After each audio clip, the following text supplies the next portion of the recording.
The name of this lesson is called, this is the bow station. This is where we're going to teach you the parts of the bows. This is where the little flippy thing finally gets a name. We're also going to talk to you about how the bow is operated, how its weight can be adjusted, and we're going to cover a few simple maintenance and repair issues. This is important because it's real easy to keep all this equipment in play and keep it working efficiently and properly if you know these simple things.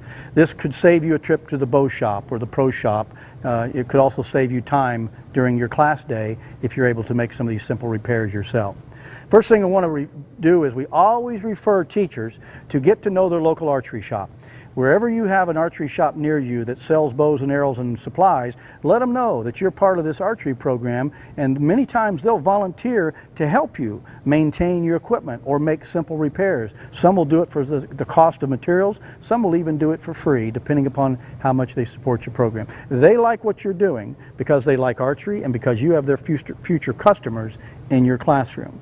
First thing I want to talk about is nomenclature, the naming of the parts of the bow. Some folks wonder, well, why don't we do naming at the very beginning? Well, this takes a little while. This may take a few minutes to name all the parts.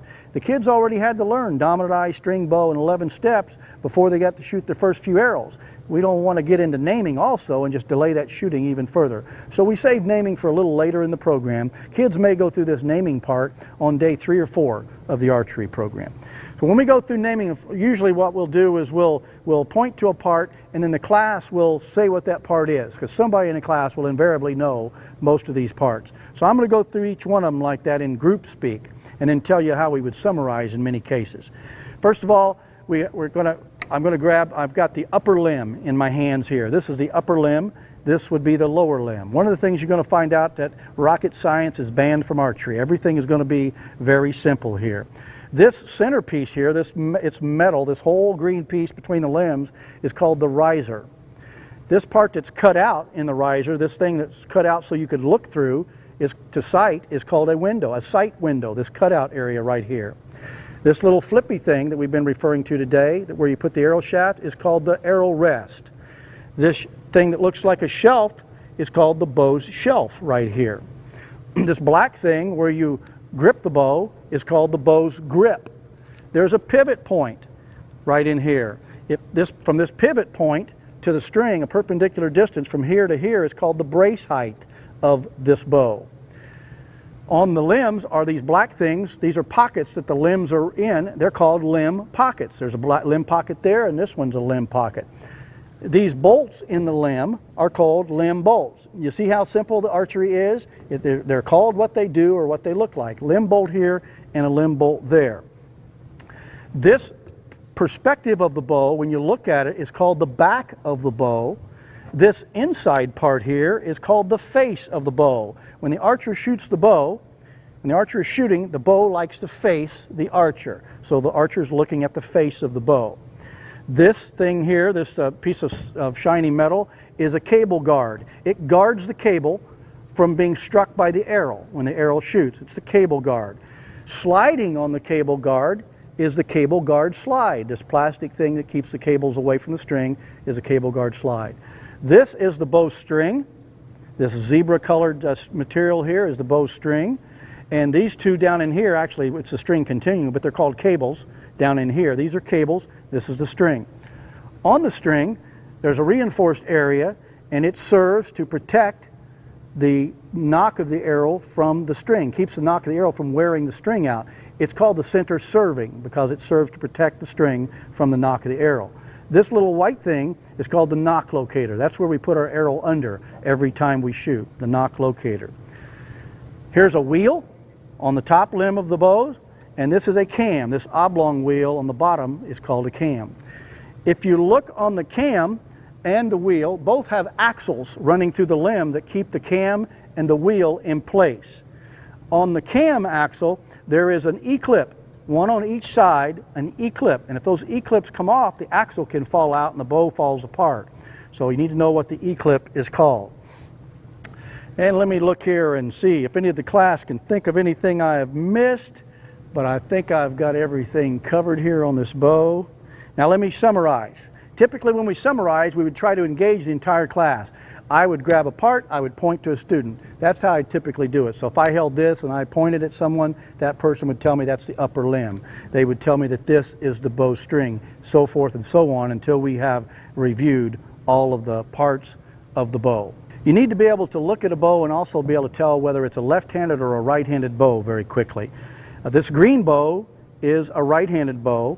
The yellow bow is a left-handed bow. And the way you can tell is to look at the bow shelf. I'm going to first look at the green bow shelf from the archer's perspective. Here is the shelf, and notice how it makes a backwards L. It's not a proper L. Look at the left-handed bow though. It makes a proper L. So the left-handed bow shelf makes an L, telling you that it's a left-handed bow. So you can walk down your bow rack and see the L, and know those are your left-handed bows. Now I'm going to cover inspecting the bow to make sure that it's safe to shoot, that it's undamaged, and it's going to be okay for the kids to use, or any archer to use. When we inspect the bow, we're going to look for all the parts of it and make sure that they're in working order, that they're not broken or about to break. First, one of the things you want to look at is the bowstring. This is the string here. It can become broken. They're made of multiple strands. If a strand is broken, that bowstring would have to be replaced. If it's just fuzzed up, just frayed a little bit, but no unbroken strands, it can be maintained, and I'll show you how to do that in just a moment. Same thing with the cables. If any of the strands are broken in the cable, they have to be replaced. If they're just frayed, they can be waxed in order to be maintained. So look at the string first. When you're looking at the string, make sure that it's in the tracks on the wheel and on the cam. There are multiple tracks here that these cables and string go around on the cam. Make sure they're in place. On the cam, there are posts, and the string has loops on the end of it, and the string has to be mounted on those posts. If it's half off the post, it could come off, and that would operate like a dry fire. So you want to look to make sure the string and cables are on those posts. While you're looking at the cam, make sure the E-clips that we talked about are in place, that both of them are there so that the bow isn't going to fall apart on you. After looking at the cams, take a look at the limbs. The limbs are made of many carbon fibers. They're black underneath this paint. If the limbs get cracked, you'll see a black line in the limbs if the limbs crack. To check to see if it's cracked, a ball of cotton or some linty material rubbed on it will let you know. If you rub your hands on it, you get those splinters in your hand. So a cotton ball would be best to see if there's a crack. If there's a cracked limb, it has to be replaced. The riser is made of a solid block of aluminum. It'd be very unusual for the riser to be damaged. It can be chipped or dinged. It won't hurt anything. If it were cracked, that means some severe trauma has occurred to the bow. The riser would have to be replaced. Last thing I want to look at are the gaps between the face of the riser and the limb pockets.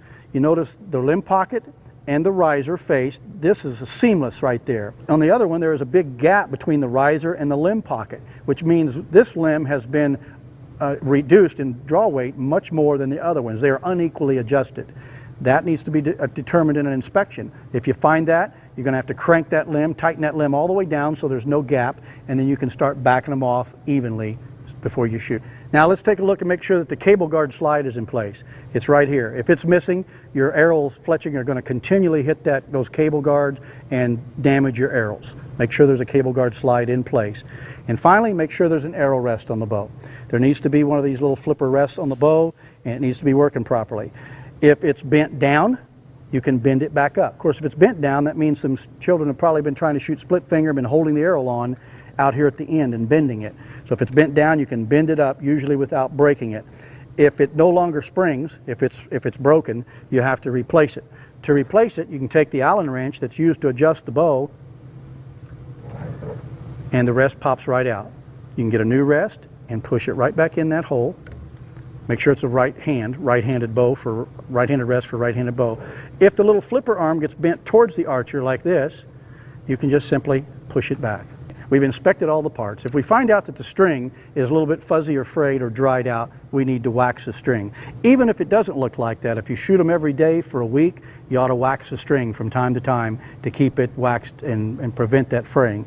We're going to get a tube of bowstring wax and going to rub that wax up and down on the string. I'm keeping it off the serving so that it doesn't get buildup there and the knock won't fit very well. All over the string.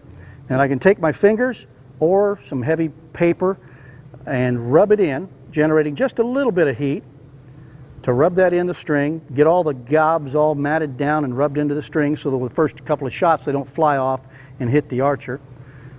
Getting all that wax into the string, keeping it away from the serving and away from the cables so that the string doesn't end up jumping the wheels and cams because they're full of wax. And that's all there is then to waxing the bowstring. Now I'm going to show you how to adjust the draw weight of this bow. I'm going to use the Allen wrench or the hex wrench that comes with it. This bow is adjustable in draw weight from 20 pounds down to about 10 pounds. And you use it, and to adjust the draw weight, you put the hex wrench into a limb bolt and you turn that bolt. If you turn it left, you're going to loosen it or reduce the draw weight. If you turn it right or clockwise, you're going to tighten up the bow. However many turns you take on or off of one limb, you have to take the same number on and off the other limb so the gap will be the same, so they'll be equally adjusted. You remember that we had an unequal gap. We had a big gap in this limb and no gap in the upper. I'm going to first tighten this down by going clockwise or righty-tighty, and that's firm. Make sure the other one is tight. This bow is set at 20 pounds now. If I wanted to reduce the weight, again using the hex wrench, I go counterclockwise or lefty-loosey. I pay attention to how I put the hex wrench into the bolt so that I can stop at that exact spot. I'm going to go ahead and turn it one complete revolution counterclockwise or lefty-loosey, right back to where I was. One turn there. I'm going to go to the other limb. Remember, I have to do them both the same. Put the hex wrench in, go completely around, and stop. I just removed 1.5 pounds from this bow. One complete revolution, when I do it on both limbs, changes the draw weight by 1.5 pounds. This bow is now at 18.5 pounds. If I took it down 2 more turns, I'd take another 3 pounds off. 1, 2, and I'm going to go up here and take 2 off of the upper, or it's the lower. 1, 2. If you've kept count with me, we're 3 turns off of both limbs now. I've reduced 4.5 pounds off the draw weight of 20. I'm at 15.5 pounds. This bow is set on 15.5. If you reduce the bows, if you take 6 turns off of each limb, that would be 9 pounds taken off of the bow. That would get it from 20 down to 11. Another complete turn would take you below 10 pounds, and the bow's not recommended to be shot at less than 10. So anywhere from 1 to 6 turns is all you should take off the bow to change its draw weight. Teachers have, with large physical education classes, will have several different colors of bows, and they've let us know that they will color coordinate the draw weights in their classrooms. They may set the yellow bows on 11 pounds, the green bows on 20 pounds, the red bows, the blue bows on some poundage in between, or any kind of combination, so they know which bows are easier and more difficult to draw. If a student's having trouble, struggling with the bow because it's too heavy in draw weight, the teacher might say, today you ought to try the yellow bow, it may be more comfortable for you, and that'll protect the student's self-esteem. We need to make sure that the NOC locator is in good shape and in place. If it's missing or if it's sliding up and down the string, the NOC locator has to be replaced. Let's pretend that this one is the wrong place and I'm going to take it off. This is plastic and it was put on by heat shrinking it in place. Once it becomes loose, it's impossible to tighten it again. You have to get it off. To get it off, you could cut it off very carefully with a blade or scissors. You could also use heat, a lighter, and soften it up, being careful. I can just take it right off there real quick because it's hot, and I'm ready to put a new one on. In order to put a new one on, I'm going to use thread, serving thread actually, to tie a knot, a special knot in that place, because the heat shrink tubing is hard to get on the bowstring and it's not readily available. The old metal brass or brass clips that used to be clipped onto strings as a NOC locator, we don't recommend those anymore, because if they're not crimped on good and tight, they could come off when somebody is shooting and go down range or actually bounce back and hit the archer. So we're going to use a special knot to tie on a NOC locator. Okay, let's demonstrate the knots that I'm going to use to tie on this NOC locator. Here's a piece of demonstration string. Obviously this isn't what we'll be using because it's much larger, but so that you can see it, I'm going to do what's called a surgeon knot, which is an overhand once and an overhand one more time. It's a double loop is another name for that. When we cinch that down on the bowstring and then let go of the tag ends, it will stay in place. That's why we use this surgeon's knot. Once we have the surgeon's knot in place, then we're going to simply build on that. One knot on top, just like that, just one knot, and tighten it. and then we're going to do another knot and tighten it. So they're just half knots, if you will, and then we build those up. We'll do 5 of those, and then we'll end with the double with the surgeon's knot again. Surgeon knot to start, 5 singles, and then a surgeon's knot to end. We have to find out where the new NOC locator should be placed. We're going to do that with a bow square. This is a bow square that's going to be snapped onto the string and placed on the arrow rest like so. It's just lightly resting on the arrow rest as if it were an arrow. And then there are graduations over here along the string. My finger is at 0 right there. We want to find the spot that is 3/8 of an inch above 0, and that's where the bottom of the NOC locator is going to be. 3/8 to a 1/2 inch above 0 is where we put the NOC locator. So right there where my finger is. I'm going to mark that spot. It's 3/8 above 0.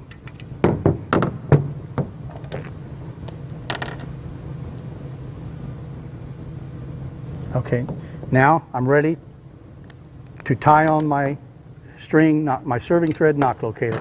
And Gary, if I could get you to come up and hold the bow for me in place, just like this. I see my spot. This is serving thread here. It's the same thing that's used to put the center serving on the string and the serving that's on the ends where it goes around the cams and the wheels. Okay, I'm going to first tie the double loop, or the surgeon's knot as we call it, going through once and then again, so it's doubly gone through twice.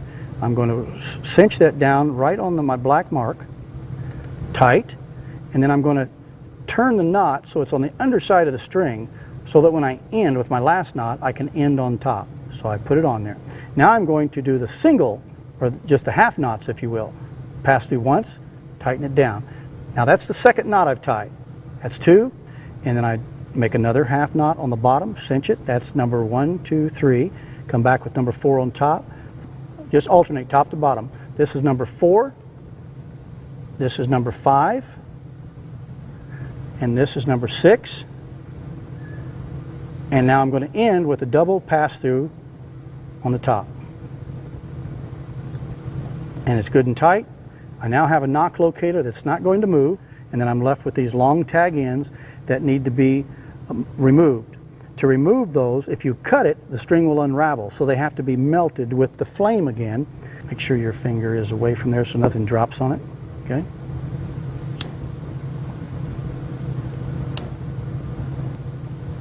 Okay, the tag ends have been melted down. They're not going to pull through. That NOC locator won't move. It's embedded through those knots in the center serving now. And you'll knock your arrow right below that knot, just as always. Some people even put another NOC locator under the arrow, a little space between so the arrow will stay in place, so they'll have one below and above the NOC. Now I'm going to show you what to do if the string jumps the wheel. I'm going to take it off the wheel and show you how to put it back on. Okay, let me have that. This will happen sometimes when a lot of torque or twisting is applied to the bow when it's shot, especially if it's set on a real low draw weight, like 11 pounds, and then a youngster gets it and really torques improperly when they shoot, could cause that cable to jump. Or if the bow were dry fired, cables or strings could jump off the wheel or the cams. All right, I'm going to show you how. First of all, I'm going to take the string off the wheel by applying some force. If it were dry fired or torqued, that string could come off the idler wheel or the cam, and it'll look like this. The string is now gone. It can't be shot. You've got to put it back. To put it back, you would loosen the limbs down to, say, below 10 pounds. Let's say 7 turns off of each limb from full would get you down into the 8.5 pound range, which would make the bow easy to work with. By the way, you'd have to crank the limbs, loosen the limbs 10 to 12 turns before the bow would fall apart, and then it just falls apart. It's not it doesn't blow up or anything like that. But if the bow's brought to you like this, the string's off the wheel, you can simply put the cam down on some soft surface, protected surface, like my shoes or a carpet, and I'm going to press down on the upper limb while pressing my knee against the bow's grip to put pressure to bend the bow. And then I'm going to put the string back on the idler wheel. And now it's back in its tracks. And I'm going to check and make sure the string and cables are still on the tracks in the cam. If they come out, I'll probably get another bow of the same hand, right-handed and right-handed, and put those cables in the tracks they're supposed to be in. And now I'm ready to crank the bow back up in order to shoot it because it's far too low to be shot. Well, that's basic bow maintenance. We've named the parts, we've showed how to inspect the bow, and we've shown how to adjust the draw weight on the bow and replace a NOC locator. If any of these things, if you're not comfortable with all of these things, or if something else happens to the bow that you're not quite sure what to do, contact your local archery shop. They are eager to help you be successful in your archery class.